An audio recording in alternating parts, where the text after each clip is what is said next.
The main character of our story is Ren. He has been away from his hometown for some time and has only just returned, only to be greeted by someone bumping into him and causing his phone screen to shatter. Ren had lived here with his family until the 4th grade. Although he used to live here, he can't remember anything from before, even though his younger sister and mother still recall events that happened in this town. He believes that his memories are still somewhere within him, and his task is to uncover them. His mother then mentioned that Ren had an embarrassing past in this town, which made him feel both ashamed and confused. Despite his memory loss, he could tell that the town had changed a lot. Now, everyone seemed to gather around the modern shopping district, and he believed that his old friends must have changed as well. Still, he hoped they remembered him, although he would probably have to relearn how to get along with them.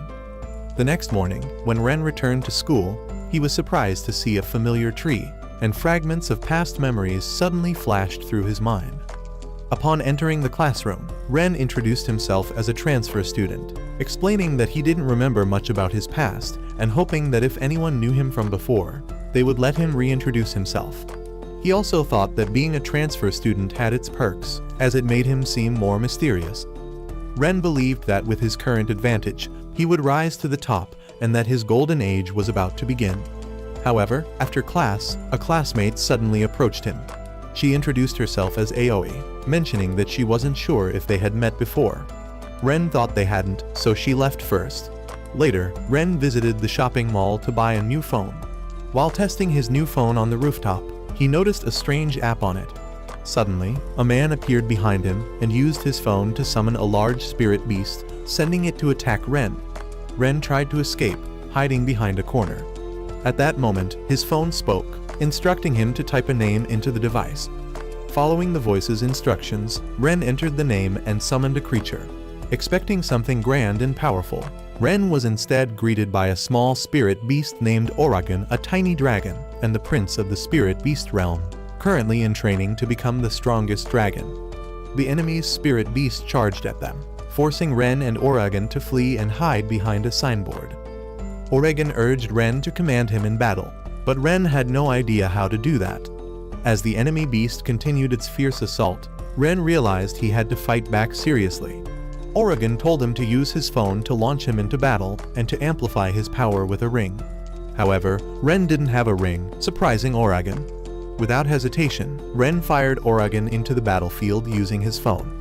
Oragon bounced around the floor repeatedly before landing flat on the ground. The man decided to finish the fight, preparing to launch his spirit beast at Ren.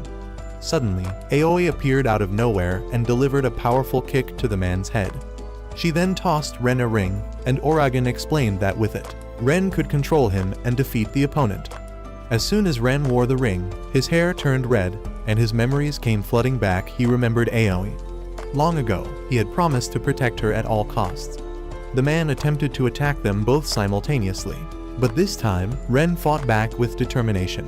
He calculated the trajectory and fired Oragon, who flew like a bullet, repeatedly striking the enemy beast's rear. Its health rapidly depleted until it was finally defeated. The battlefield returned to normal, and the man lost all memory of being a player, reverting to his ordinary self. Ren had successfully captured a new spirit beast. After everything settled, Ren's memories became hazy again. But Aoi was happy, as her hunch that they had known each other before was correct. She then left, telling Ren to meet her tomorrow to learn more about the game. Ren then left us with several questions. What exactly was that other personality of his? How did he and Aoi know each other in the past? What is the truth behind the game and Oragon? Let's continue to find out. Upon returning, Oragon insisted that Ren needed him because, without him, Ren wouldn't be able to defeat anyone. However, Ren wanted to know why he was attacked in the first place. He considered deleting the app immediately, but Oragon stopped him. Ren was also worried about bringing Oragon home, fearing that his mother would freak out if she saw him. Oragon then demonstrated how he could adjust and limit who could see him. Back home, Ren's younger sister introduced him to two of her friends, and as expected, neither of them could see Oragon. Soon after, his mother called him in for dinner. Ren took Oragon to his room and told him to keep quiet because he couldn't answer its questions in front of his family. The next morning, Oragon visited the school pool and found Aoi there swimming. Oregon pointed out that Ren was also up there peeking at her. Aoi then approached Ren and admitted that she often sneaked into the school pool when the swim club wasn't around. She said she didn't want to join the club, she only swam because she was searching for something she could truly be passionate about. She then played around with Oregon, finding him amusing and adorable due to his stretchy body. Ren brought the conversation back to the main topic, the app, and why it suddenly appeared on his phone. Aoi explained that the app was installed on every student's phone and that monsters only appeared when a player participated in a battle, which usually occurred within designated battle zones. She noted that monster activity had increased recently and wondered how Oregon could appear even though no battle had started. Oregon revealed that he was the prince of the monster world, here to train and become the strongest dragon. However, when both Ren and Aoi pressed him for details about the monster world, Oregon claimed he didn't know anything. Aoi suggested that Ren keep the ring for future use. Later in class, a classmate named Akira noticed Ren's ring and asked where he got it. Ren said that Aoi gave it to him, and Aoi stepped in, asking Akira to form a team with her. However, Akira refused, saying that no one could replace his former teammates. Aoi revealed that she used to be in a team with Akira, but after their leader disappeared, the group gradually fell apart. The ring Ren was wearing once belonged to their former leader. She then invited Ren to watch a game event at the shopping mall that evening. That night, Ren arrived as promised. Oregon teased him not to get carried away just because he was going out with a girl. Soon, Aoi arrived and led him to the battle event venue, showing her authorization to the security guard to gain entry. Ren was amazed by what he saw. It was a grand arena built for players like them. Here, Ren discovered that summoned monsters weren't limited to beast forms, some took human forms as well. Watching the thrilling match below excited him. The event organizers quickly noticed Aoi and Ren, recognizing the latter as a newcomer. Ren asked Aoi how the game worked, and she explained that the game app was synchronized with an advanced virtual reality system enhanced with artificial intelligence, creating the monsters they encountered. Ren was astonished that VR could produce something as lifelike as Oregon. However, Oregon insisted he was different from the other monsters. Soon after, Ren and Aoi received an invitation to join the tournament. Ren assumed this meant they would compete against the team on the field, which was partly correct, but not entirely. In this tournament, every participant competed in 4-person teams. Without a full team, they wouldn't be allowed to enter the competition. Aoi set herself a goal, to form a 4-person team and reach the top of the tournament. To her, this game felt like a sport, something she wanted to pour all her passion and excitement into. She used to love swimming, but after entering high school, she discovered this game and joined a team, dedicating herself to it. However, when their leader left, the team fell apart, and she quit playing. But everything changed yesterday when she saw Ren step into battle. Initially, she only wanted to help him, but watching him fight reignited her passion for the game. Now, she wanted to team up with Ren and convince Akira and one of her old teammates to return. However, Oregon reminded her that Akira seemed upset about Ren wearing their former leader's ring. Still, Aoi believed Akira would come around because he also wanted to play again. She then told Ren that battles had recently been occurring outside official arenas, and fighting in these areas was far more dangerous, with a high risk of injury. As they left through a hidden shortcut, one not meant for public use, they suddenly found themselves inside a battle arena. Another team appeared behind them and immediately summoned monsters to attack. One opponent launched a monster forward, forcing Akira to throw Ren aside to avoid the attack. Ren regained consciousness and hid with Aoi behind cover. The enemy team declared they couldn't escape since the arena wouldn't disappear until someone won. With no other option, Aoi stepped forward and summoned her own monster, a towering, masked wrestler. She explained that this monster was a legendary fighter who once trained deep in the mountains. Aoi then launched her monster at the enemy, but her aim missed the fire-type creature and hit the elephant-like monster instead. Even after 2 powerful blows, the elephant monster only lost a small portion of its health. Seeing this, Ren activated the game and shifted into his red-haired persona, criticizing Aoi for attacking too hastily and demonstrating the proper strategy. He summoned the fire wolf he had captured before. Oregon, feeling left out, asked what about him, but Ren dismissed him, saying he only chose useful monsters for battle, an insult that left Oregon feeling offended. Ren then aimed for the gap between the enemy's two monsters, launching his fire wolf directly into the opening. The wolf ricocheted between them, landing rapid, successive strikes. Both enemy monsters were defeated, but two more appeared, a saber-toothed tiger and a purple bison. The tiger pounced at the purple bison, triggering its special skill. It then bounced off and repeatedly attacked Ren's fire wolf. Meanwhile, the purple bison unleashed a barrage of bullets, hitting both Ren and Aoi's monsters, leaving them with critically low health. The situation seemed dire, and it was Aoi's turn to attack. However, her wrestler's blow barely damaged the purple bison. When the bison retaliated, Aoi had to kick Uragan out of the way to dodge the attack. The bison then rebounded and charged straight for Ren. At that moment, another monster suddenly appeared. It was Akira's summon. Akira had intervened, surprised by how much Aoi's skills had deteriorated. He approached and noticed that Ren appeared to have awakened his powers, but he was unsure what Uragan was. Aoi urged Akira to join their team, but he refused, claiming he could handle this alone. He then launched his monster straight at the enemy. With a powerful move, Akira's monster struck both enemy creatures repeatedly, swiftly taking them down. Ren then received the purple bison as his reward before reverting to his normal form. Strangely, the rival team suddenly lost all memory of the battle. As Akira left, he insisted that he hadn't come to help them. He simply couldn't stand watching a pathetic fight. Afterward, Ren, Uragan, and Aoi went to grab some food. Ren noted how the defeated team seemed as if they were being controlled. Uragan recalled that the old man Ren had fought previously exhibited similar behavior. Aoi was certain that more incidents like this were bound to happen. Aoi discovered that the team they had just fought wasn't even ranked in the top 50 of the tournament, which made her more determined to form a proper team to handle situations like that. Ren, however, felt it would be easier to simply uninstall the game rather than deal with the hassle. Uragan immediately rejected that idea, while Aoi believed that, deep down, Ren still enjoyed the game despite what he said. She decided to let things unfold naturally and invited Ren to help her persuade Akira to join the team tomorrow. Ren, narrating as if he were telling a story, remarked that Aoi clearly wanted to keep playing the game, and that he, too, wished to recover his lost memories. But more importantly, he found it notable that Aoi had started calling him by his first name more often instead of his surname. If anyone had missed that detail, they should rewind and check. The next morning, Aoi went swimming early but caught Ren and Uragan peeking at her from a distance. She told Ren that next time, he should just come to swim instead of spying. Afterward, Aoi proposed they strategize on how to recruit Akira, confident that she could persuade him. During class, she sent Akira a message challenging him to a battle, but he read it and ignored it entirely.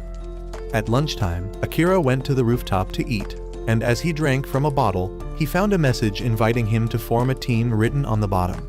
Without hesitation, he tossed the bottle away. Later, he discovered a pile of love letters in his locker. Aoi was certain that any boy, curious or not, would at least read one, but Akira dumped every single letter straight into the trash, without a single one missing the bin. Running out of tricks, Aoi approached him directly, but before she could even speak, Akira rejected her outright, already guessing she wanted him to join their team. Akira insisted he wouldn't join her team. Ren then confronted Akira, asking if he disliked him simply because he wasn't as strong as their former leader. Akira coldly replied that no one could replace their former captain, and that he especially couldn't accept Ren wearing the captain's ring.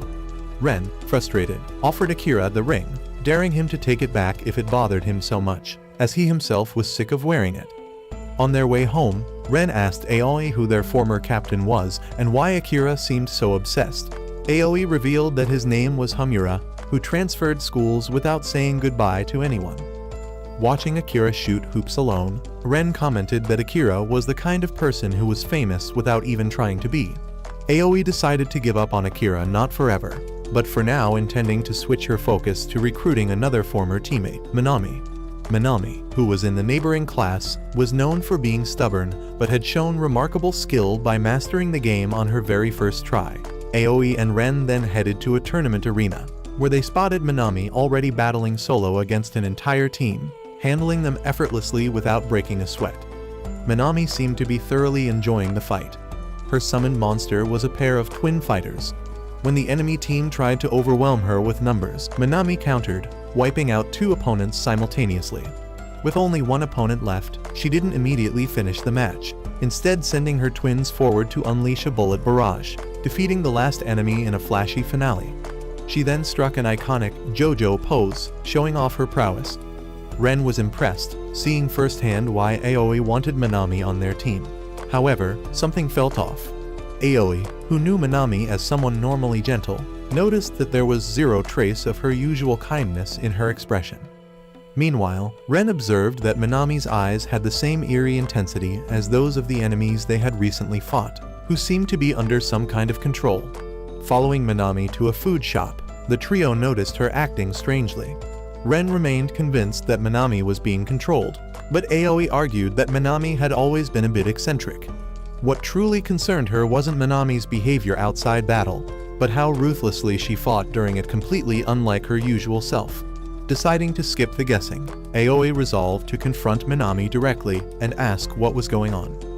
Aoi then entered, and Minami was surprised to see Aoi again. Aoi introduced Ren and Uragan to Minami and asked if she wanted to form a team with her, but Minami unexpectedly refused and reacted harshly, saying that she only wanted to defeat Aoi both in the game and in real life. Aoi didn't understand what was wrong with Minami, so the next day, she went to ask Minami's father. Minami's father, a former soldier, ran the cafe alone. As soon as they entered, Ren saw a large and imposing figure. The father greeted Aoi, saying it had been a long time since they last met. After serving food and coffee to the three, he mentioned that he was aware of Minami's recent wild behavior and asked if she had caused any trouble for Aoi. However, Aoi said there was no issue and that she only wanted to know what had happened to Minami. The father believed it was nothing serious, saying he trusted that Minami would be fine because she had a kind heart, just like her late mother.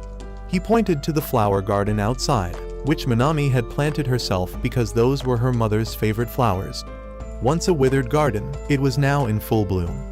Although he didn't know what had caused Minami to change, he still believed she would be okay. At that moment, their classmate Teo arrived to show them a new video that Minami had uploaded. Aoi watched it and was shocked, unable to believe her eyes. Uragan also saw it and was equally surprised. Suddenly, Aoi kicked Teo's phone, smashing it to pieces. Ren, confused about the video, was told by Uragan that it featured Aoi and would soon be flagged for violating community guidelines, which could result in Minami's account being suspended. Teo then tried to introduce himself to Ren, but Ren ignored him, focusing on finding the video. When Ren finally located the video, he saw that it wasn't the one Aoi had just seen. Instead, it was a video of someone peeping at Aoi while she was swimming at school, and that person was Ren. He then found the other video about Aoi, but before he could watch it thoroughly, Aoi turned it off. She wanted to do something about these videos, but only the uploader could delete them. Minami's father still believed his daughter wouldn't do such a thing, but just then, Minami returned and admitted that she was the one who made those videos. The father, deeply disappointed and in tears, said he believed there must be a reason behind her actions. However, Minami coldly stated that there was no reason at all. She agreed to delete the videos only if the three of them fought her in a match. Left with no choice, Aoi accepted the challenge. The cafe closed for the showdown, and only then did Aoi remember that Ren no longer had the ring required to battle. Minami summoned her twin beast monsters, which charged straight at Aoi's group. The group barely dodged and summoned their own monsters. Ren fired Uragan, but Uragan ended up crashing into a vending machine, bouncing around inside.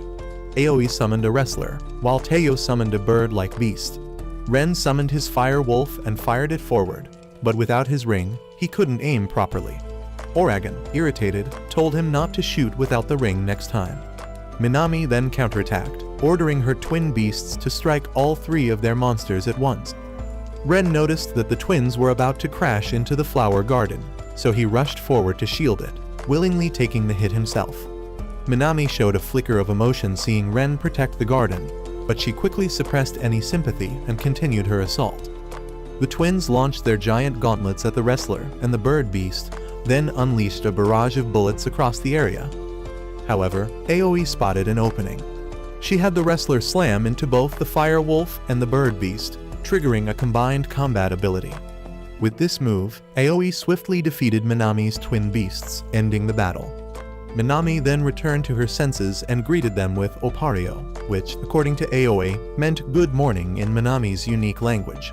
Her father was overjoyed to see his daughter back to normal. Both he and Minami expressed their gratitude to Ren for protecting the flower garden. Taiyo, meanwhile, had noticed the people who had manipulated Minami watching them from nearby. In the following days, Ren's life took a turn as he started frequenting the pool more often, primarily to enjoy the drinks, though it was also to meet Aoi. Minami later came to greet Ren after Aoi told her that he often visited the pool. Finding swimming enjoyable, Minami removed her outerwear, revealing that she already had her swimsuit on, which left Oragon visibly disappointed. However, Ren suspected that Minami might be trying to catch his attention, considering he had saved her flower garden earlier. Ren also noticed that the cake Minami gave him had a bite mark and wondered if it was hers, implying an indirect kiss, but Oragon revealed that the bite mark was from itself. After swimming, Ren felt sore from his previous battle injuries, so Minami offered him a massage to repay his kindness, though it only caused him more pain. Aoi then informed Ren that Minami had officially joined their team, and now they only needed Akira. Oragon argued that they could compete without a full team of 4. But Aoi countered that a team could only reach its full potential with all 4 members. Both girls, already familiar with teaming up with Akira, insisted on inviting him. They also wondered what their former captain, Hanuma, was doing and where he might be now. Later, Aoi told Akira about how Ren had risked himself to save Minami despite not having a ring. She admitted that Ren wasn't on the same level as Haruma, but playing alongside Ren had brought back the joy she used to feel. Afterward, Ren's group gathered outside. While Minami joined a volleyball game, Aoi and Ren pondered how Minami could have been controlled. Both noticed a pattern. People only started being controlled after Oragon appeared, and each time, Oragon was present. This made them suspicious, so they decided to interrogate Oragon. They took Oragon to Minami's father's shop, where he was brewing a truth serum. They were surprised that Minami's father could see Oragon, who realized it had forgotten to use its invisibility. Minami's father, however, wasn't shocked, stating that his military days had exposed him to stranger things. As Oragon tried to flee, Aoi lured it back with popcorn. Under interrogation, Oragon initially refused to talk, but immediately opened up when tempted with popcorn, revealing that it came from the monster world and was here for training. It claimed to be the prince of its world and mentioned that the monster world was located in the sky. Despite their efforts, the group gained no useful information, so they returned home. Upon arrival, Ren and Oragon were startled to find a lion inside the house, but Ren's sister explained it was a Tibetan Mastiff she had found and decided to adopt. She seemed to have complete control over the dog, and noticing Oragon's fear, Ren used the dog to intimidate Oragon into revealing its secrets. Oragon then disclosed 3 so-called secrets, but they were all nonsensical. Finally, Oragon admitted it had no idea why it was here, but it felt like a sign, as it believed there must be a reason why a prince like itself was with an ordinary person like Ren. Offended by the remark, Ren let the dog deal with Oragon. Later, Oragon fell asleep in a bizarre position, making Ren suspect that Oragon genuinely had no secrets.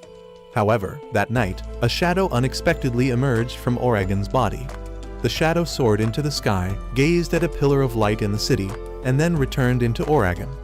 Ren, unsure of what he had seen, felt certain that the mystery of the shadow was connected to the city's secrets. Later that night, Ren discovered Oragon sleepwalking and leaving the house, prompting him to chase after it to find out where it was going. Oragon was awakened and said it had dreamed about something happening at the arena in the shopping center. Oragon felt that the pillar of light there was connected to the recent incidents, so it rushed off. Ren decided to call everyone to help him unravel the mystery.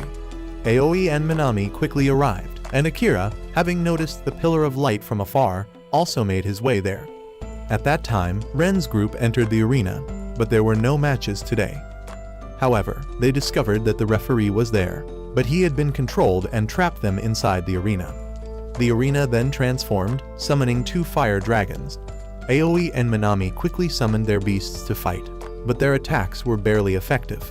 Ren then stepped forward, summoning his wolf and deciding to use his body and the wolf as a shield for the 2 girls behind him to deal damage, as his poor aim made him useless in offense. However, both girls warned that if he took another hit, he would be done for. Suddenly, a new enemy appeared, the Infernal Goddess, who created a wall of fire that would incinerate anything that touched it. Ren then charged forward to open a path for the two girls, but was about to be consumed by the flames when Akira's warrior appeared and blocked the attack for him. Akira then revealed himself, having his warrior fly over to activate a combo move with the wrestler and the twins. The three combined their attacks and defeated one dragon, while Akira's warrior swiftly took down the second. Enraged, the goddess transformed into her second form and unleashed lightning, forcing the group to dodge. Only Aoi's wrestler was hit. Aoi then asked Akira to give Ren the ring, but he insisted that he alone was enough to handle it, angering Aoi with his stubbornness. Minami decided that if no one would step up, she would go herself. The twins then charged in but dealt no damage. The goddess then created a wall of fire, isolating the group in a corner, and fired an attack that bounced off the wall, hitting Aoi's wrestler again. Akira's swordsman barely deflected the attack but couldn't advance. Akira was forced to give the ring to Ren because his wolf was the only beast immune to the fire wall. As soon as Ren took the ring, his personality shifted, and he had his fire wolf crash into the twins and wrestler to activate a skill before flying to Akira's warrior for another strike. Akira then had his warrior charge the goddess, and it seemed that in swordplay, Akira's warrior was clearly superior. The warrior launched the goddess into the air, cloaked its sword in lightning, and delivered continuous aerial slashes before landing a decisive blow. However, the goddess still stood and summoned a meteor shower. When the largest meteor fell, the fire wolf rushed in to take the hit, protecting the group. The fire wolf collapsed immediately afterward, and the goddess, exhausted, also fell. A gemstone emerged from the goddess and flew to Ren. Aoi noticed that Ren could evolve his fire wolf using the gemstone. The fire wolf then recovered, and the referee regained consciousness. Suddenly, a figure known as King appeared. Aoi recognized King as the first champion of this game and suspected he was behind the recent events. Oregon, now realizing the arena walls were still intact, watched as King summoned his beast to devour the goddess's remains. King's beast then created a gravity field to crush everything around it, separating Ren's group. The beast seemed to know Oregon's identity, and Ren appeared to recognize it. The beast then created a black hole, but the fire wolf carried Ren and Oregon to safety. Oregon did not know what the beast was, while Ren felt it was familiar but could not recall why. The beast claimed that it and the other war gods had erased Ren's memories, so trying to remember was futile. Doom then punched through a spatial portal and sent the fire wolf flying. He created multiple portals and launched a barrage of attacks from them. Oregon was suddenly sucked into one of the portals, drifting endlessly through the others. King revealed that this was Doom, the god of war, one of the war gods who despised this world. The wrestler and the twins charged in, but Doom pulled them into a portal and struck them repeatedly inside it. Akira's warrior then rushed forward, seemingly unaffected by the portals. With impressive speed surpassing Doom's, the warrior engaged, but speed alone wasn't enough to cut down a war god as resilient as Doom. Ren sent the fire wolf to assist the warrior, but Doom easily repelled them both. Seeing Doom preparing a technique, Akira ordered his warrior to attack, but a strange aura from Doom clung to the warrior. Ren noticed this anomaly but still commanded the fire wolf to combine its attack with the wrestler and the twins. When he tried to merge the fire wolf's power with the warrior's, the warrior remained motionless. Ren realized the aura on the warrior was blocking their fusion. Akira stubbornly ordered the warrior to keep attacking, but the warrior suddenly malfunctioned and went berserk, striking Aoi's wrestler and sending it into one of Doom's portals. Doom then created what looked like a bomb to end the battle, with only the twins and the fire wolf left since the wrestler had lost its will to fight, and the fire wolf couldn't launch long-range attacks without being affected by the aura. Ren placed his hopes on the twins, but they needed to get close to strike, so Ren looked at Oregon and found a way. He instructed the twins to aim for a portal. The twins flew into it, emerging above Doom to strike, but Doom caught them with chains and slammed them into the ground. He then unleashed a devastating blast, but somehow everyone survived. Doom, unfazed, demanded another round. At that moment, Akira's warrior returned to normal, and Ren announced that he had figured out how the portals worked. He asked Akira to trust his plan. Seeing a reflection of his former captain in Ren, Akira chose to trust him. Ren instructed Akira to launch the warrior into a specific portal. The warrior shot through the portals at high speed, emerging to fuse with the Fire Wolf. Now combined, the Fire Wolf launched fireballs at Doom, while the warrior closed in with its sword. As Doom focused on the warrior, the fireballs struck and destroyed the bomb on his back. Caught off guard, Doom was flung into the air, and the warrior, alongside the fireballs, pursued him. The fireballs struck true just as the warrior unleashed a finishing move, obliterating Doom. The arena walls vanished, and King departed. Akira seemed to finally acknowledge Ren. King remarked that if they wanted the truth behind the recent events, they needed to restore Ren's lost memories, as they held the answers. Soon after, the police arrived, having been alerted by the destruction of the arena.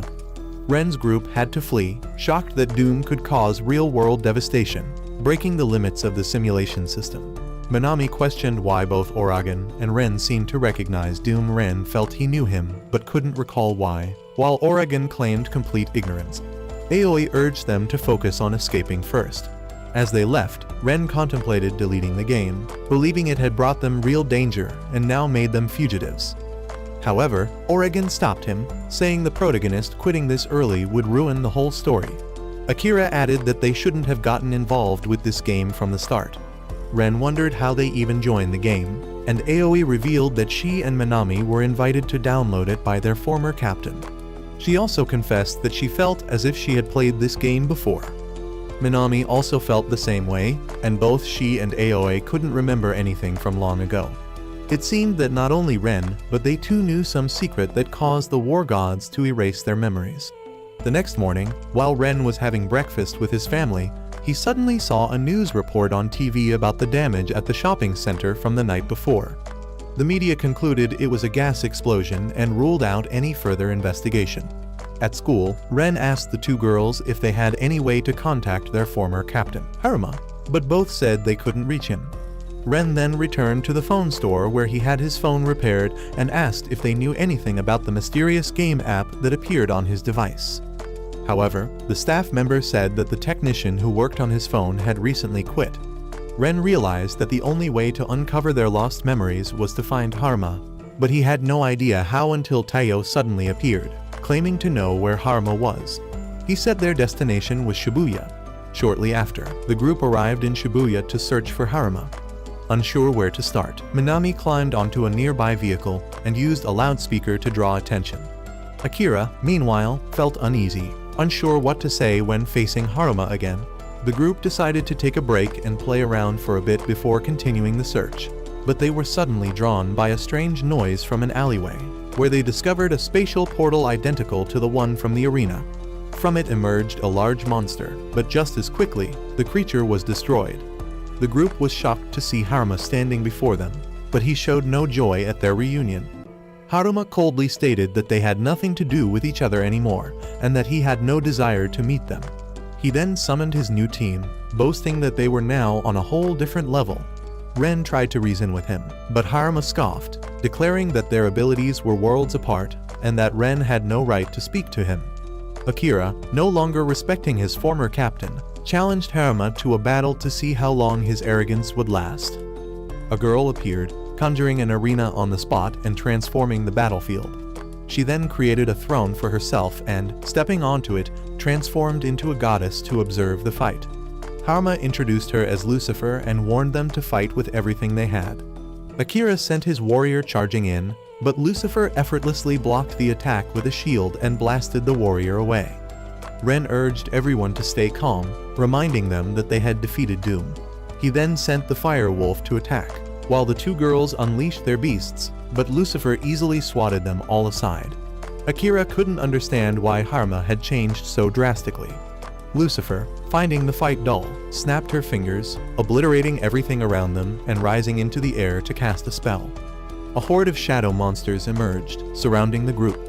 The creatures quickly crushed the twins, while the wrestler was grabbed, lifted high, and slammed down. Another monster swooped in and struck the wrestler mid-air with a finishing blow. Akira's warrior was overwhelmed by a swarm of enemies that repeatedly stabbed its body, and the Fire Wolf was seized by a colossal phantom and crushed to pieces. Ren's entire team was defeated. Haruma, watching the outcome, expressed his disappointment in them.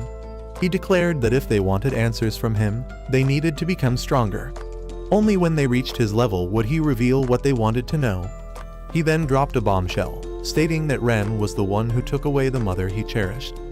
On their way back, Taiyo kept rambling about how panicked he was when the group vanished for so long, while Ren remained lost in thought over Haruma's words. Despite this being his first time meeting Haruma, he felt a strange sense of familiarity. The group returned to the city, agreeing to meet again the next day. The next morning, Aoi still went for an early swim, but Ren and Orogen didn't show up as usual. Both Aoi and Minami couldn't sleep after their defeat the previous night, and Akira, who also arrived, seemed sleep-deprived as well. Ren admitted to Aoi that he had been hearing strange noises from his phone all night. Upon listening, Aoi noticed that their rings were glowing and explained that it was a sign they would encounter new beasts. Having fought 3 god-level beasts, they had gained enough experience to receive stronger companions. Aoi then led the group to a hidden underground arena where they would summon their new beasts. Taiyo, who happened to be shopping nearby, noticed their glowing rings and insisted on tagging along. The referee greeted them and mentioned that although the arena was still under repair, the summoning system was fully functional. He then guided them to the summoning platform. Minami stepped up first and summoned a wealthy-looking rabbit adorned with jewelry. Aoi explained that the beasts observe through the rings and choose their partners. Next, it was Akira's turn, and his new beast was a rapper named John.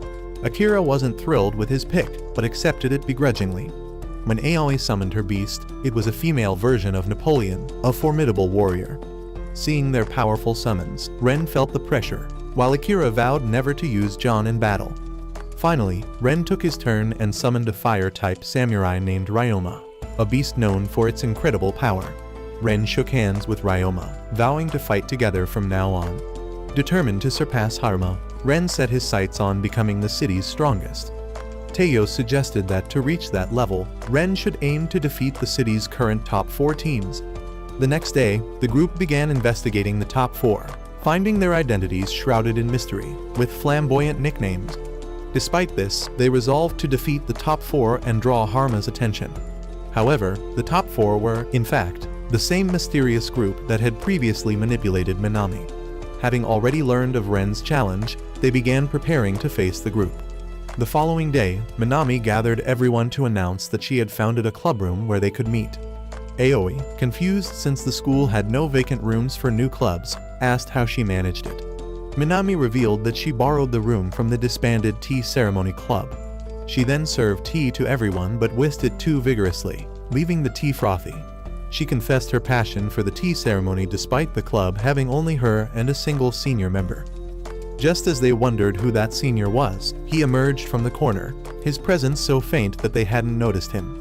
Minami proposed that everyone join the tea ceremony club, not only to save it, but also to use it as their headquarters for game strategy discussions.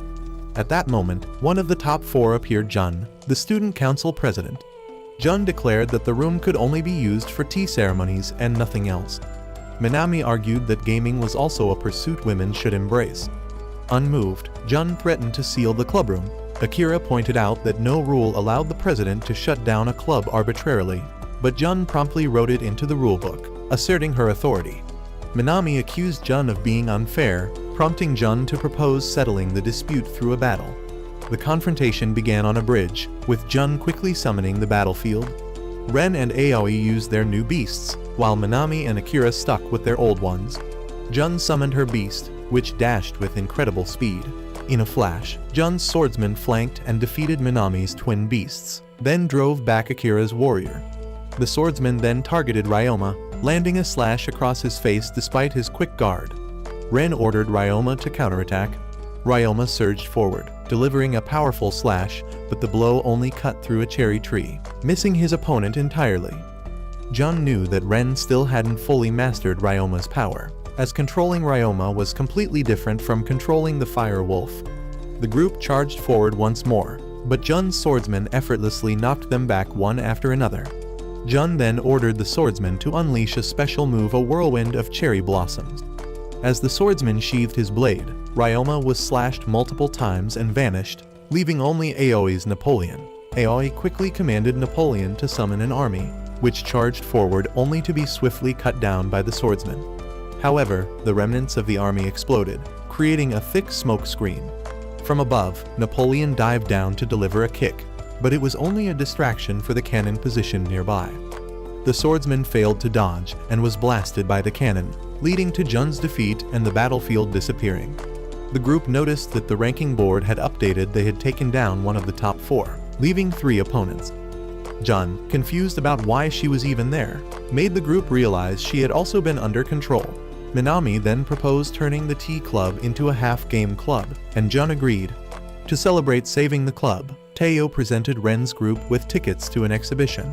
Upon arriving, they encountered another top player, Taki, ranked 3rd. Taki was obsessed with Roman culture, and when Ren's group mocked him as a weirdo, he revealed his masochistic nature, enjoying their insults.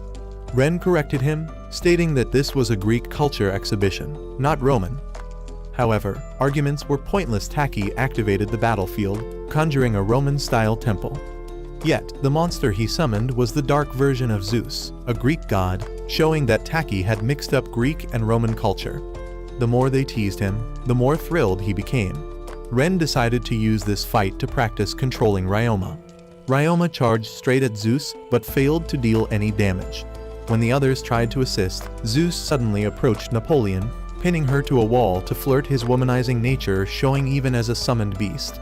Ignoring Ryoma's weak attacks, Zeus continued chasing Napoleon. Akira noted that Ren still didn't understand how to properly control Ryoma. Akira then sent his warrior to attack, prompting Zeus to draw his lightning blade to retaliate. The warrior dodged Zeus's lightning strikes, but Zeus, angry at being kept from his love, unleashed a powerful area-wide lightning storm. As Zeus moved to finish off Ryoma, Ren quickly grabbed his phone and gave a precise command. Ryoma dashed behind Zeus and struck, shattering the gauntlet on Zeus's arm. At that moment, Ren finally understood Akira's hint. It wasn't about pulling with force, but about aiming precisely for the enemy's weak point. Excited, Zeus declared he wanted a proper fight until his phone rang. On the other end was Hera, his notoriously jealous wife. Hera, suspecting Zeus was fooling around, demanded he return immediately. Zeus sighed, postponed the fight, and encouraged Ryoma to grow stronger for their next bout. Before leaving, he struck Taki with a lightning bolt to silence his rambling. With Taki defeated, the control over him vanished. The group left him behind, confirming that his masochistic tendencies were his true nature, not a side effect of being controlled. A few days later, the group visited a cafe to relax before facing the city's top 2. Aoi enjoyed the peaceful ambience, while Minami, intrigued by the menu, ordered an ice cream. However, when the staff served their orders, the ice cream looked nothing like what was on the menu. Oragon took a bite and was left utterly speechless. Minami took the ice cream to file a complaint, but the staff member wanted them to spread this news so that no customers would come to this cafe anymore. It turned out that she was a loyal fan of Minami's family cafe. She loved the peaceful atmosphere there, so she planned to ruin every other cafe to make Minami's cafe stand out. The manager came out to apologize for the girl's behavior, but it seemed that this girl held more power than the manager. Ren believed that neither Minami nor her father would accept such a cruel method to attract customers, but surprisingly, Minami seemed to agree. Aoi stood up to oppose this, saying that everyone has their own artistic taste, so the girl couldn't force others to like what she liked. However, the girl challenged them to settle it with a battle, revealing that she was the top 2 player they had been searching for. Both sides moved to a stage, which became their battlefield.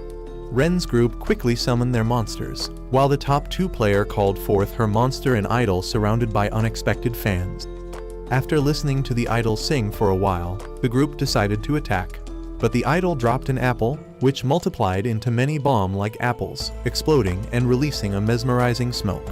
Minami and the twin siblings were quickly enchanted by the idol's charm. Aoi sent Napoleon to attack, but she was swiftly restrained by roots that emerged from the ground. The top 2 player continued to command the idol to attack Ren's group. Hearing someone mention how dazzling the idol was, Ren suddenly realized that their target should be the stage lights. Shocked, the top 2 player immediately ordered the roots to guard the lights. Ren then sent Ryoma to attack not the stage, but to rescue Napoleon. Together, they fired at the stage lights, plunging the entire scene into darkness. The idol then announced her retirement, causing the fans to sigh with disappointment. However, she promised to continue connecting players with the game in the future before vanishing. The top 2 player unexpectedly returned to normal, but Ren noticed that the battlefield still hadn't disappeared. Suddenly, all the surrounding trees burst into flames. At that moment, Teo stepped onto the stage, declaring that he had to intervene because he was, in fact, the city's top 1 player. His eyes glowed red, suggesting he was under control. Ren suspected that Nirvana, Teo's true summoned beast, had possessed him. Nirvana, however, claimed that he was merely helping his master, allowing Teo to experience only joy without pain. The battle resumed as Nirvana attacked the group with flying skulls. Ryoma and Akira's warrior rushed to counter, but Nirvana drew 2 pistols, blocking their assault and then back-kicking Napoleon and the twins. However, they swiftly regrouped and retaliated. Nirvana wiped out Napoleon's minions but was suddenly ambushed by Napoleon herself in close combat. Though he threw her off, she rebounded and delivered a powerful kick, destroying his stage. Yet, Nirvana stood up without a scratch. He sent the flying skulls toward Napoleon and detonated them. Then, he took a swig of liquor, threw the bottle into the air, shot it mid-air to ignite the alcohol, and kicked a blazing firestorm at the group. The firestorm hit the twins and was about to strike Napoleon, but she narrowly dodged. Ryoma and Akira's warrior combined their attacks to deflect the firestorm, redirecting it towards Teo. The flames burned Teo's backside, revealing Nirvana's weak point. Teo was baffled, questioning why Nirvana had placed his weakness on his rear. Nirvana smugly replied that he assumed Ren's group would never attack their friend. However, he was wrong. Ren immediately ordered Ryoma to strike, using Oragon as a projectile to slam into Teo's rear, forcefully ejecting Nirvana's weak point, his heart. The heart flew back into Nirvana, causing him immense pain, but he seemed to relish it, downing more liquor. Akira's warrior launched another attack, but Nirvana blocked with his pistols and impaled the warrior with a skull, instantly defeating him. Napoleon and Ryoma launched their attacks, only to be swiftly pushed back by Nirvana. He then enhanced his gun and unleashed a barrage of bullets in all directions. Ryoma dashed in and slashed him, but Nirvana, ignoring the pain, chugged more liquor and fired even more wildly. Ren believed Nirvana's agony had blinded him and decided to show him what someone like himself could learn through failure. Ren then shot Ryoma forward, enabling him to land a critical shot straight to Nirvana's heart. Unable to hold on any longer, Nirvana remarked that one day they would thank warriors like him for erasing their memories. With that, he vanished. The group now fully confirmed that their memories had indeed been erased and that Haruma was almost certainly connected to their lost past. A few days later, Minami revealed she had made a video introducing them, the new top 4 of the city, on the internet. Akira felt they were finally strong enough to face Haruma, but Minami argued it was too soon and suggested they celebrate first with a barbecue party. Although Akira was reluctant, the majority agreed and he was forced to go along. Aoi then approached Ren and invited him to shop with her for the barbecue supplies. Ren, suspecting that the shopping trip was really an excuse for a date, asked Oragon for his opinion. Before Oragon could respond, Minami arrived and also invited Ren to shop with her. Now, Ren felt popular, but Oragon immediately reminded him that he had just accepted dates with both girls. If they found out, Ren would end up as the main course at the barbecue. The next day, Ren went shopping with Aoi first. Midway, he faked a phone call and slipped away to meet Minami, having cleverly planned that Aoi would buy snacks while Minami bought vegetables and meat items from opposite ends of the supermarket, ensuring they wouldn't cross paths. Upon meeting Minami, she immediately sprang into action, racing off with a cart at full speed to grab the freshest cuts of meat. While she was busy, Ren rushed back to Aoi. But just as he started helping Aoi, Minami called, forcing Ren to dash off again, leaving Oragon to carry Aoi's groceries. When Ren rejoined Minami, it was time for the vegetable discount rush. Without warning, she shoved him straight into the fray to fight for the best produce. Afterward, Ren returned to Aoi, who handed him all her groceries, asking him to take them home since she had another stop. Then he met Minami, who gave him her bags with the same request. Returning to Oragon, the dragon teased that Ren had dodged becoming barbecue meat, but would now have to haul everything home. Later, at the barbecue party, the group celebrated with raised glasses, enjoying their time together, especially since Ren was the one grilling the meat for everyone. As they laughed and feasted, Ren was suddenly hit with a flash of memory, one that took place right here in this very park. The next day, Ren unexpectedly invited Jun to Shibuya with him. Jun, misinterpreting his invitation as a romantic confession, began fantasizing about their future together. However, at the station, her dreams shattered when she discovered that Ren had invited not just her, but every top-ranked opponent they had defeated. Among them was the top two, whose name was revealed to be Akane. As they waited for the train, the group settled into conversation. Taiyo, ever the busybody, pestered Akira. Akane chatted with Minami about cafes. Taki, true to form, offered Aoi a seat on his lap, earning only her disgust. Meanwhile, Jun, stung by her dashed romantic hopes, sat sulking in a corner. Soon, the train arrived, and the group boarded together. Upon reaching Shibuya, Aoi investigated Haruma's previous uniform and discovered the school he attended. But when they finally encountered Haruma, he coldly declared that he had lost interest in them and had no desire to be bothered any longer. Haruma suddenly vanished before the group, forcing them to split into pairs to search for him. The pairs matched those who had arrived together at the station earlier. Aoi, stuck with Taki, immediately bolted to escape him, while Jun, thrilled at the chance to be alone with Ren, began daydreaming about him once more. Meanwhile, Minami and Akane, searching together, caught the scent of something sweet, prompting Minami to follow the aroma. The two unexpectedly encountered a girl from Haruma's team, whom Minami cheekily nicknamed Lollipop. Lollipop declared that she wouldn't let them disturb Haruma, then activated a battle arena, pulling both girls into a fight. Minami quickly finished her pastry and whipped out her phone to summon her twin companions. Akane prepared to fight but paused, recalling that her idol had retired after their last battle. Lollipop summoned her spirit, Alice, who, upon spotting the two adorable bunny twins, immediately pulled out her Democracy Blaster and opened fire. The twins dodged, prompting Minami to shoot them back toward Alice for a counterattack. Alice blocked with a stuffed rabbit, then decided she wanted the twins as pets. She charged at them, hurling the plushie, which erupted in gunfire, kicking up a smoke screen. Using the cover, Alice appeared behind one twin for a surprise attack. Elsewhere, Haruma observed Akira and Ren's pair, while Aoi and Taki wandered through the park.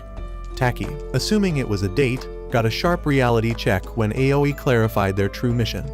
Just then, they encountered another of Haruma's companions, who introduced herself as Ikenos, vowing to prevent them from reaching Haruma. As she pulled out her phone to activate her arena, Taki stepped up to fight.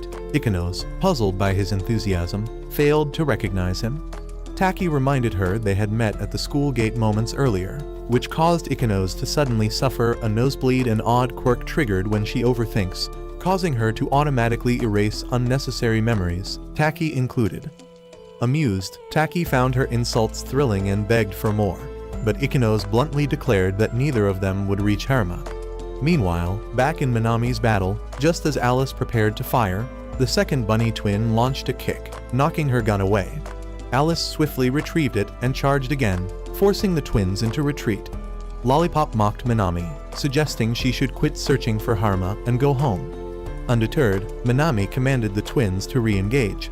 The twins began sprinting around Alice, prompting her to conjure 4 walls for cover.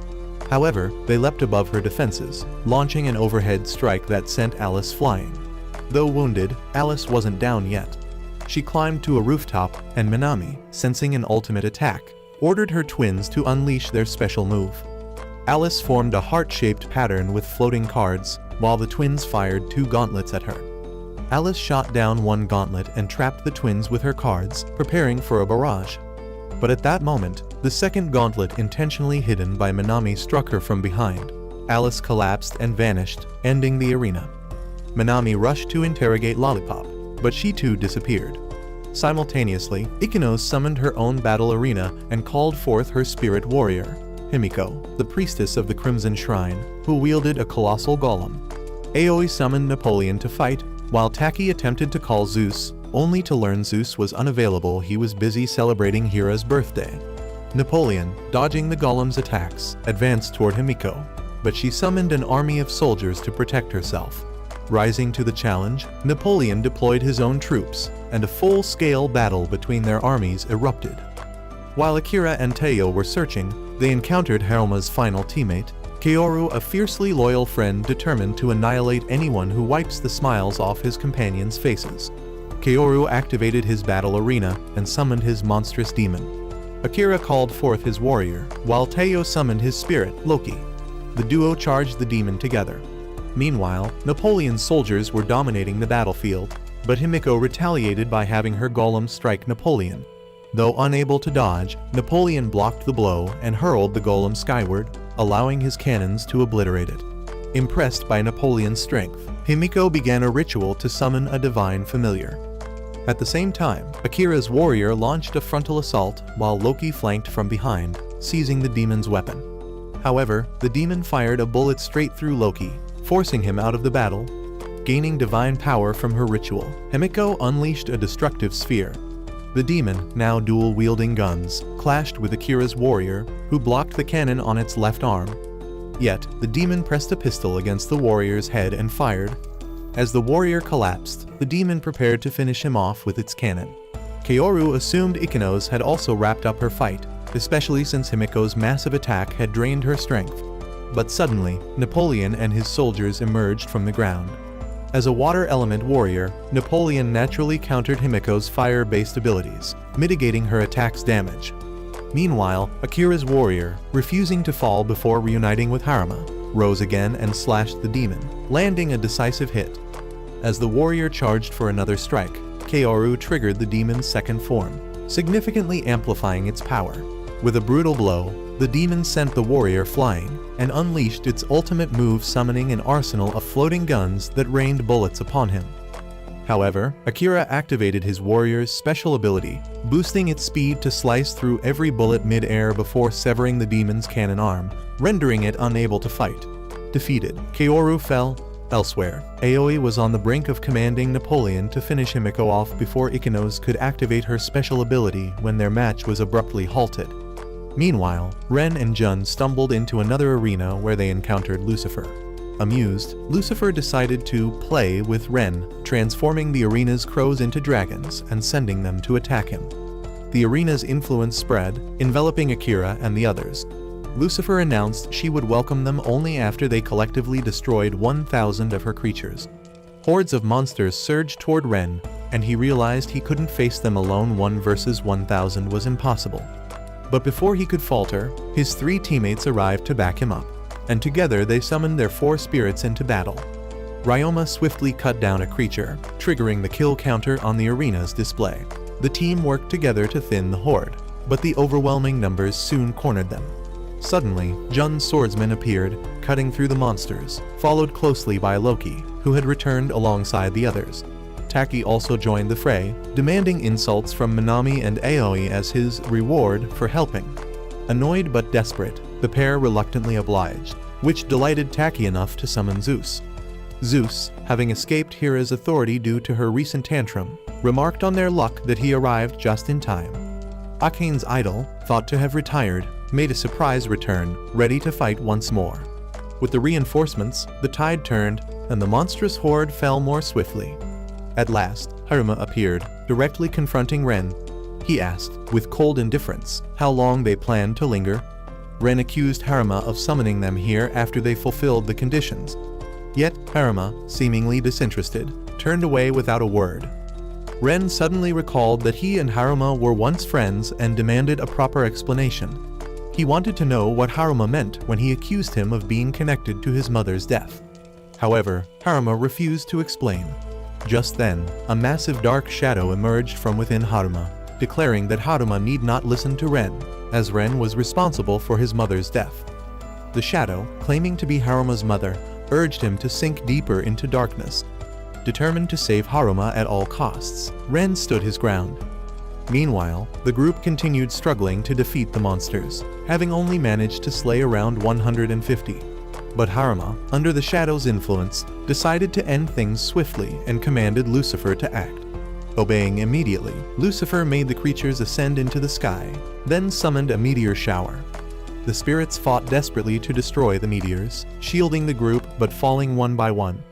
Akira's warrior charged forward to break several meteors, but a colossal one crashed down, obliterating the remaining spirits. Only Akira's warrior and Ryoma remained. the warriors shielded Aoi and Minami from another strike, vanishing from the battlefield. Now, only Ryoma was left. However, a monster suddenly bit off Ryoma's arm, worsening the situation. Lucifer, puzzled by their refusal to submit, questioned their resolve. Ren declared he must bring his friend back, no matter the cost. Just then, Ryoma lunged, pushing Ren out of the way but was shot and disappeared. However, Ren noticed his ring reacting, and a phoenix emerged, resurrecting Ryoma with newfound strength. Empowered and transformed, Ryoma soared into the sky, obliterating countless monsters. Their numbers rapidly dwindled as Ryoma carved through them. Soon, the kill count reached 0, and Ryoma declared that all 1,000 monsters had been defeated. Oregon proclaimed Ryoma was now invincible. However, Lucifer, appearing on the massive screen, admitted Ryoma was entertaining enough for her to join the battle personally. She took flight and transformed, engaging Ryoma head-on. Lucifer struck first, sending Ryoma hurtling back. He retaliated with several gunshots, but her shield deflected every bullet. Lucifer countered, blasting Ryoma hundreds of meters away, but he stood back up, channeling power into his arm and firing again. The bullets ricocheted off her shield, striking behind her an area poorly protected.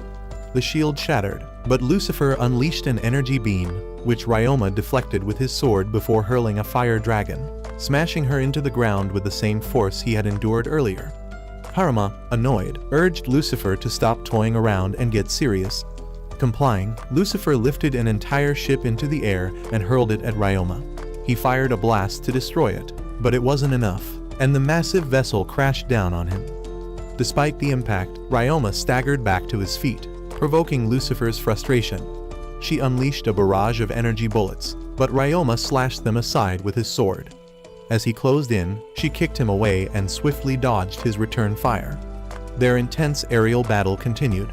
Meanwhile, Ren desperately tried to reach Haruma's heart, pleading with him to remember that they had all fought to reunite with him, and they would not leave without bringing him back. Haruma's memories began to resurface, causing him to hesitate. Sensing his wavering, Lucifer paused as well. But the dark shadow within Haruma pulled him deeper into the abyss, insisting that Ren and the others were his enemies, not his friends. Overwhelmed by the darkness, Haruma erupted with fury, ready to continue the fight. Both he and Ren prepared their ultimate techniques. Simultaneously, Ryoma conjured a swarm of blazing fire dragons, while Lucifer summoned a legion of phantoms, including a colossal specter. The two devastating attacks collided, triggering a massive explosion. Ryoma collapsed before Lucifer, but she suddenly fell and could no longer fly. Haruma clutched his head in intense pain. Ren tried to approach, but the dark specter appeared, ordering him to stay away from Haruma. The specter then demanded Haruma continue to strike down Ren. Ren realized that this very specter was the one manipulating Haruma all this time. Ryoma, still determined, charged forward, but was intercepted by Lucifer, who broke his sword. She then sent Ryoma flying and fired multiple energy shots at him. Meanwhile, the specter urged Haruma to eliminate Ren, but Ren tried to awaken Haruma, insisting that they were friends. However, the specter, calling itself Haruma's mother, held a stronger influence. The specter then split the ground apart, separating Ren from Haruma. Despite his injuries, Ryoma stood up again, determined to fight. He fired his gun at Lucifer, but she blocked the bullet. However, Ryoma intentionally missed 2 more shots, aiming at the broken blade lodged in Lucifer's back. The bullet ricocheted off the shattered blade, piercing through Lucifer's body and inflicting a severe wound. Ryoma seized the opportunity to rush in for the finishing blow, but Lucifer retaliated, and both simultaneously aimed fatal attacks at each other's necks. However, Lucifer had exhausted her strength, and Ryoma's gun was out of bullets, forcing both to accept a draw. The group then ran over to Ren. Haruma, beginning to regain his memories, admitted that Ren wasn't such a bad person. As fragments of his past with Ren resurfaced, Ren felt hopeful that Haruma was remembering something.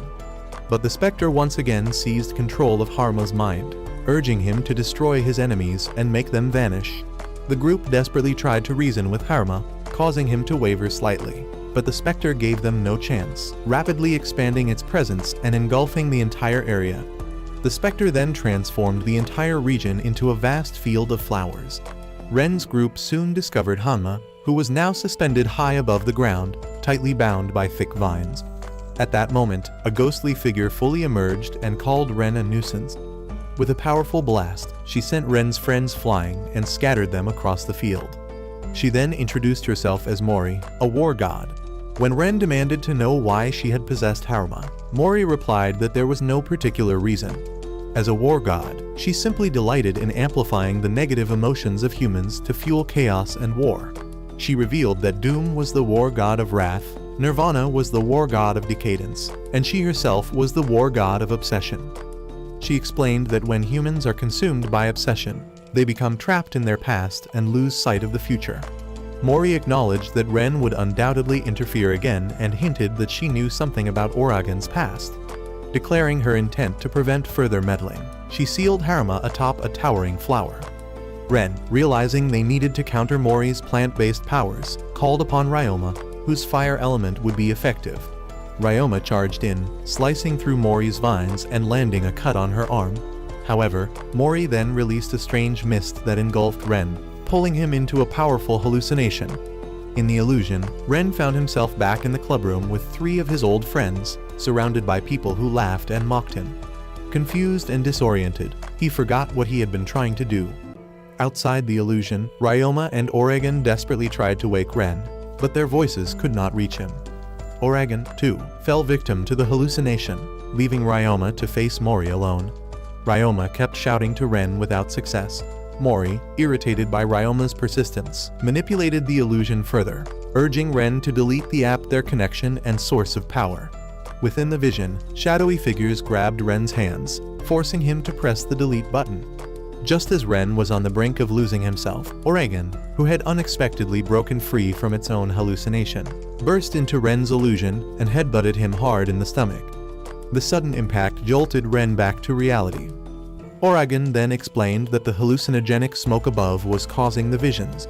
Ren was surprised that Uragan had managed to escape its illusion, but Uragan admitted that it had only broken free because it accidentally bit its own hand, not through any special power.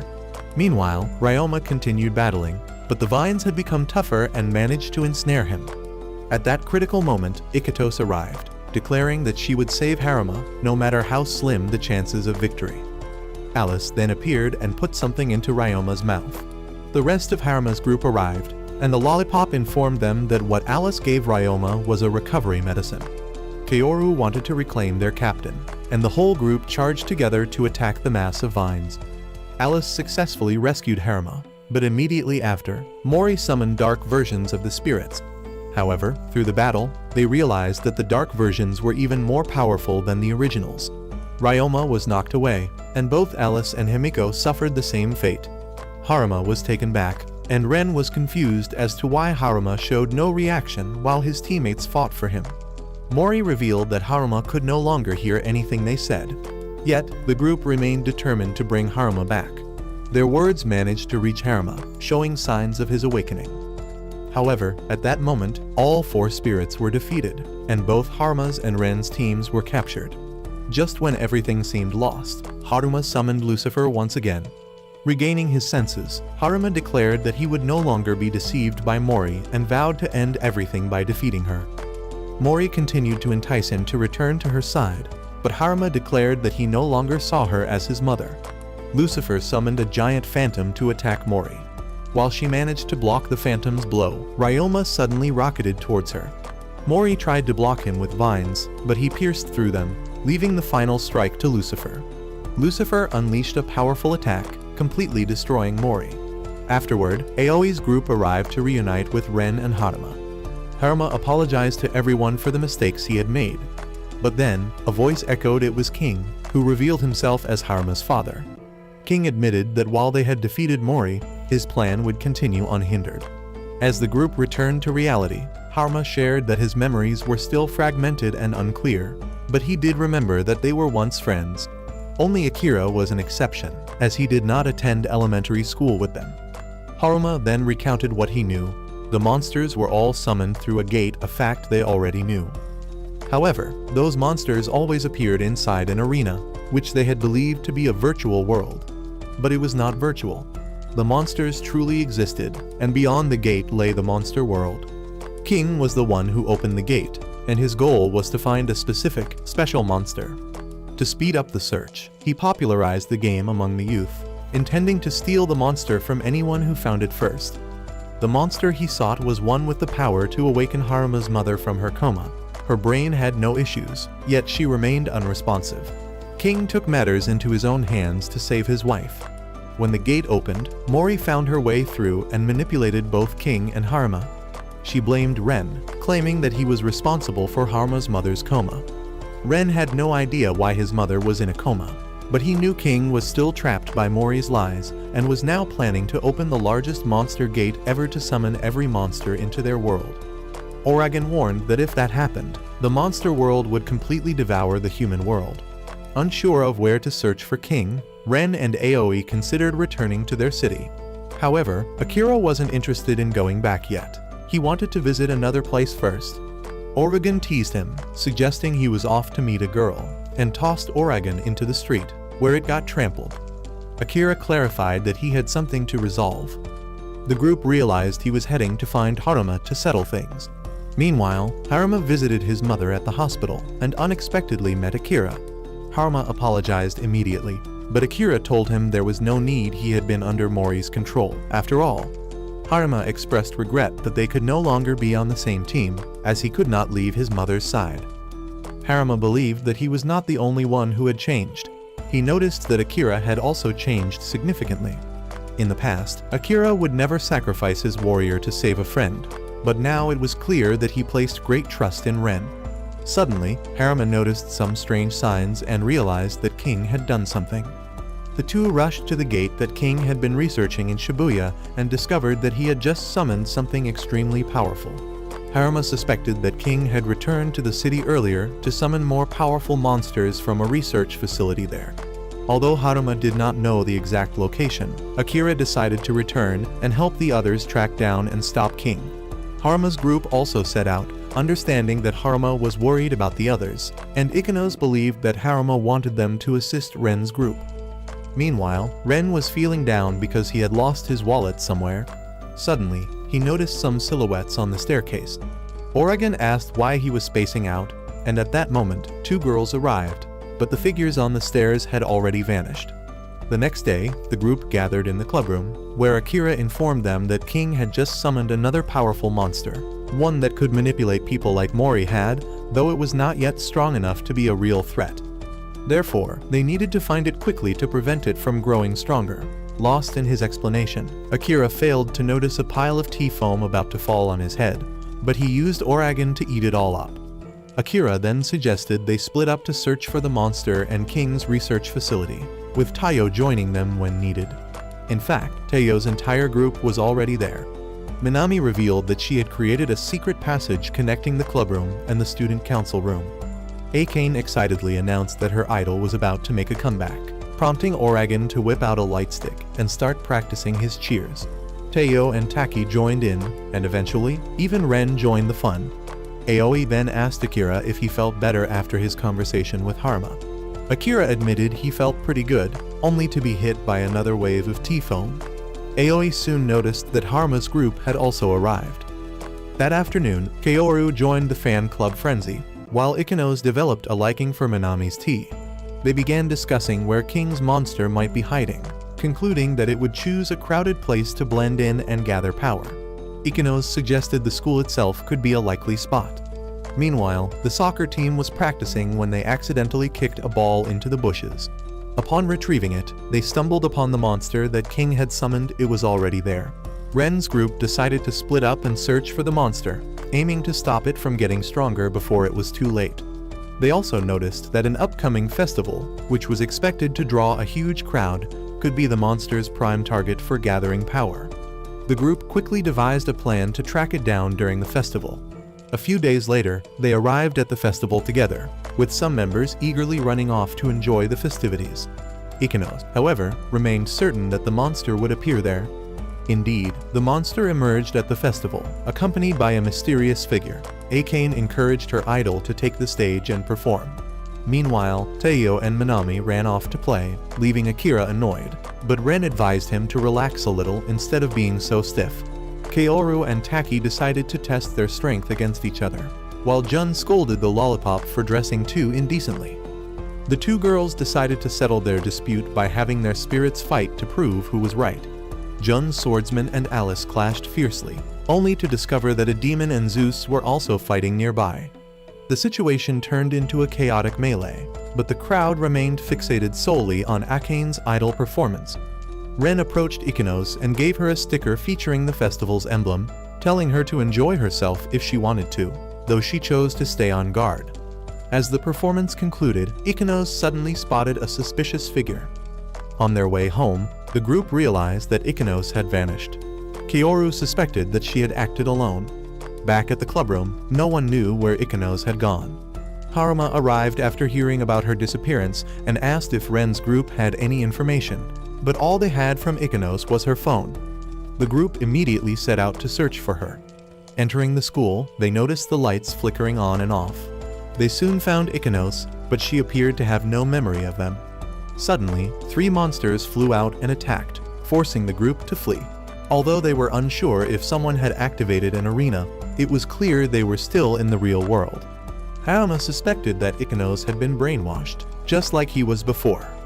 The group split up, and the 2 muscleheads charged in to fight the monsters, ensuring Aoi and Minami could escape safely. The 2 then crashed through a window, their fate unknown. Meanwhile, Ren's group hid in the gym, where they encountered the person controlling the monsters. Ren assumed this was just another student. Suddenly, all the monsters swarmed into the gym. Without hesitation, Ren's group summoned their spirits to fight. Ren asked Minami to watch over the girl they had found, but as Minami led her behind a tree, the girl spoke something strange and transformed into a monster. Ren realized she was the creature King had summoned. She introduced herself as Kushina and declared that Ren would be her sacrifice. Napoleon shielded the attack and identified Kushina's wood attribute, prompting Ren to order Ryoma to counter with his fire attribute. However, before Ryoma could strike, a monster impaled him. Napoleon charged to distract the enemy, but was suddenly teleported by a portal to face Kushina's charged attack. With one devastating blow, Napoleon was defeated. Ryoma continued the fight, but was teleported directly in front of Ikanos, where 2 monsters grabbed him. Alice opened fire to free him, but he appeared to be poisoned. Lollipop called Alice for healing, but she kept getting intercepted by portals. Aoi advised Alice to shoot into the portals if they appeared, which worked. The portals redirected the bullets back at the monsters. With the path clear, Alice rushed to Ryoma and shoved a recovery pastry into his mouth. Ryoma reignited with power and resumed fighting. Akira summoned his lightning warrior to lure the 3 monsters toward Alice. The lightning warrior clashed with Kushina, creating an opening for Ryoma to strike her, sending her flying. She teleported to safety and launched vines, hurling trees and rocks at Alice and Ryoma. Meanwhile, the lightning warrior was overwhelmed by the monsters. Kushina then trapped Alice and Ryoma within a massive area-wide attack. When it ended, all their spirits had fallen. At that moment, Haruma arrived, realizing Ikanos was under the control of a war god. Determined to save her, he used Ikanos' phone to summon Himiko. Despite his dark element ring reacting negatively to Himiko's fire attribute, Himiko chose to appear, willing to help him rescue Ikanos. She summoned a golem to trap the monsters and unleashed a colossal fireball, obliterating them all except Kushina. With the path clear, Ryoma and the others attacked together, finally defeating Kushina and freeing Ikanos from her control. Ikanos, now in Haruma's arms, felt confused and disoriented, unsure of what had just happened. However, at that very moment, King succeeded in teleporting the creature he sought into the human world. The next day, Ren saw news reports about the damage at the school. During class, Ikanos called him, revealing that she had discovered King's secret location. After school, the group gathered at the shopping center, where Ikanos explained that while tracking Kushina, she had found the code to King's hidden underground chamber. However, after seeing the elevator code, she was also captured, but thanks to it, they could now reach the place where King was hiding. The group then discovered that the place resembled a massive factory, but they had no idea what King was doing there. Lollipop, knowing that Ikanos liked Haruma, intentionally urged her to make a move. Lollipop then pushed Ikanos toward Haruma, but Ikanos was too shy to make any further advances. The group then took the elevator down and felt a strange sense of familiarity with the place. When they reached the deepest level, they saw the gate created by King. Haruma then saw his father, who had been dropped down by a monster, and immediately ran to him, but King no longer remembered who he was. Harma demanded to know from the monster what it had done to his father.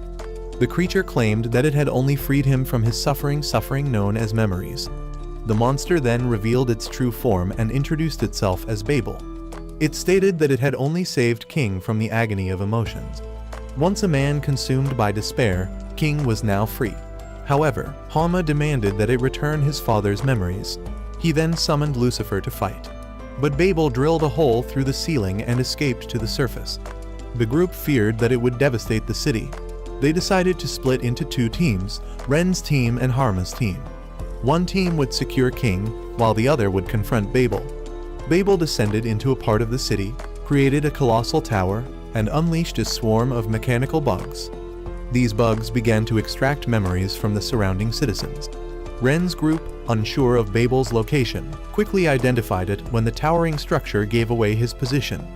They soon discovered the mechanical bugs abducting people and extracting something from them. When Teo passed by, he no longer recognized the group, signaling that his memories had been stolen. It became clear that Babel was targeting human memories. Ren rushed home, only to find that his mother and sister did not recognize him and even threatened to call the police, accusing him of trespassing. Heartbroken, he apologized and left. Minami also felt devastated when her father no longer remembered her. The people, filled with anger toward Babel, gathered before the tower. Babel emerged from the structure, and the group discovered that Harma was lying unconscious. Babel declared that Harma had fallen into an eternal slumber and would never wake up. It had taken all the memories that Harma needed to survive. Soon, he would even forget how to breathe. Babel admitted that it chose not to harm Ren directly, but instead attacked those around him to inflict the deepest pain possible, intending to leave him with nothing but sorrowful memories. The group then sent their spirits into battle while Harma's team tried to get his body to safety. 3 spirits charged at Babel's head but were blown away by his power. Just then, Minami summoned her new spirit, a celestial angel. She rode on a giant syringe, flying around Babel and luring his tendrils into entangling themselves. She then dove in, stabbing the syringe into his mouth and detonating it. However, Babel remained undefeated. The group became surrounded by mechanical bugs, but Teo's team suddenly appeared to save them.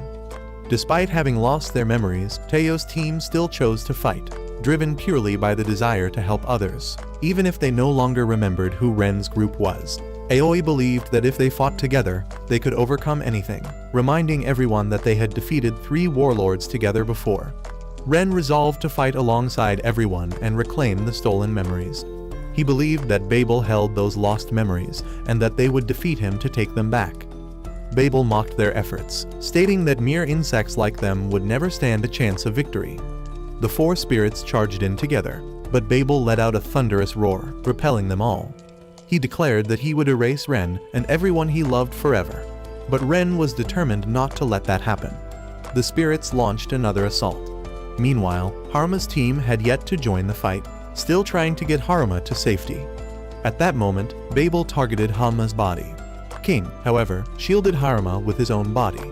But then, the Thunder Warrior appeared to aid them.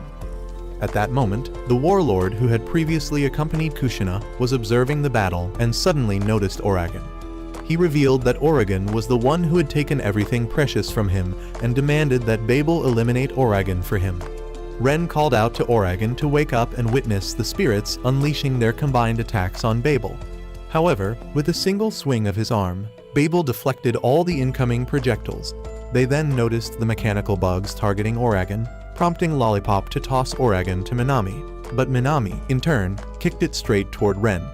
Ren caught Oragon and tried to escape, but with Harma on the brink of collapse, Oragon decided to become a decoy. Ren chose to accompany Oragon, knowing it couldn't run on its own. The two approached Babel together, with Akira following close behind. Ren expressed his gratitude to Oragon for bringing him into this journey without it. He would never have met so many friends. That's why he refused to let anyone perish. However, Babel recalled the mechanical bugs to himself, absorbing their power to charge up his next attack. He then unleashed an immensely powerful energy beam. Oragon, determined to handle it alone, took the hit and was badly injured. Babel coldly stated that Oragon would soon lose all memories of Ren. Suddenly, Ren found himself pulled into Uragan's memories, a place where the two had once met and shared a deep bond. Although the details were fuzzy, Uragan felt that they had been very close in the past. Despite its current condition, Uragan longed to remember everything. Ren promised that if they survived, he would treat Uragan to all the popcorn it could eat at Minami's cafe. They talked about fate, and Uragan believed that their meeting was destiny. They had known each other, lost their memories together, and now met again to fight side by side. Renewed with determination, they returned to reality. Ren then activated Uragan's special technique and entrusted the fight to it. Uragan radiated a pillar of light, prompting Babel to attack hastily to prevent its awakening. But Uragan, regaining its lost memories, transformed back into its true dragon form and unleashed a devastating blast, completely obliterating Babel. However, Uragan's memories immediately began to falter again, causing it to revert to a weakened state. Just then, the final warlord appeared, introducing himself as Karma, the warlord of light. He revealed that Babel had merely been his pawn and transported the entire group to his domain, the memory library. Karma declared that he was the one who had stolen everyone's memories, and the group resolved to fight him to the end. Seeing their defiance, Karma transformed and fired a shot directly at Uragan's head. Uragan collapsed, its body gradually disintegrating, and what remained of it was absorbed into a glowing stone. Enraged, Ren summoned Ryoma to fight. Karma, however, transformed into Doom, overpowering Ryoma and pushing him back. When Napoleon charged in, Karma switched into Mori. When the nurse angel flew up, he shifted into Nirvana. Akira quickly deduced that Karma could only transform into one form at a time, so they began rotating their attacks based on the warlord he became. The Thunder Warrior charged, and Karma turned into Mori. Ryoma rushed in to strike, but Karma evaded and switched to Nirvana, prompting Napoleon to engage. Yet, Karma dodged every assault effortlessly. Suddenly, they realized Ryoma was turning to stone. Karma then revealed his power, the law of causality. The more they moved, the slower they became, and the more they attacked, the weaker they would get. He then unleashed a hail of bullets at the group, shifted into Mori, and ensnared everyone with vines. Napoleon took the heaviest blow and was absorbed into the stone. Karma then switched to Nirvana and shot down the nurse angel before turning into Doom to smash Ryoma away. Seeing an opening, Akira sent the Thunder Warrior to strike the stone holding their friends, but Karma intercepted, breaking the Thunder Warrior's arm and absorbing its power to copy its ultimate technique. With a quick strike, the Thunder Warrior was defeated and disintegrated. However, Aoi swiftly handed King's phone to Akira, a device that King had entrusted to her for use in times of great need. Akira decided to use King's beast, summoning Yuri, an angel of judgment. Yuri soared into the air and struck the stone, but was quickly petrified. However, she shattered the stone from within, destroying it completely at the cost of breaking Akira's ring. Akira realized that the law of causality was gone, meaning they could fight freely. With Napoleon and the nurse angel revived, Ren launched Ryoma to combine his power with Yuri and the others. Karma fought back with all his might, but he was overwhelmed by the combined strength of the heroes. Ryoma's sword fell, and it seemed that all four spirits had perished along with Karma. Yet, Karma survived, revealing that victory was never his goal, he only wanted their memories. He then absorbed the memories of the other three, leaving Ren completely alone. As Ren tried to summon the Fire Wolf, Karma shot his hand, causing his phone to fall. Karma fired repeatedly, forcing Ren to desperately crawl toward his phone. Despite being hit again, he managed to input the summoning command before collapsing. Just as Karma thought him dead, Ren stood up, declaring that he would write his own destiny. He summoned Uragan. The others awakened and reunited with Ren. Uragan revealed that with the stone's destruction, Karma's entire memory library had vanished, returning everyone's memories. Enraged that Ren and Uragan still lived, Karma abandoned his plan to steal their memories and resolved to destroy the entire world. He initiated a self-destruction sequence that, upon completion, would unleash a massive explosion. Uragan urged Ren to launch him, and Harma arrived to assist. Uragan flew directly into Karma's explosion. Karma was shocked that Uragan wasn't destroyed upon contact, but Uragan declared that he wasn't alone, his friends were channeling their power into him. With their combined strength, Uragan pierced through Karma, destroying him and releasing all the memories he had stolen. The battle won, Uragan, saddened, bid farewell, explaining that he had to return to the beast world. He entrusted his notebook to Ren as a keepsake and then vanished. Shortly after, Haruma's mother awoke from her coma, and those who had lost their memories to Babel regained them. However, the ancient memories that Ren and his friends sought remained lost. Still, Ren vowed to cherish every memory he had with Uragan. Haruma decided to stay in the city to continue their journey together, for their game was far from over. Ren believed that one day, he would meet Uragan again. With that, the story came to an end.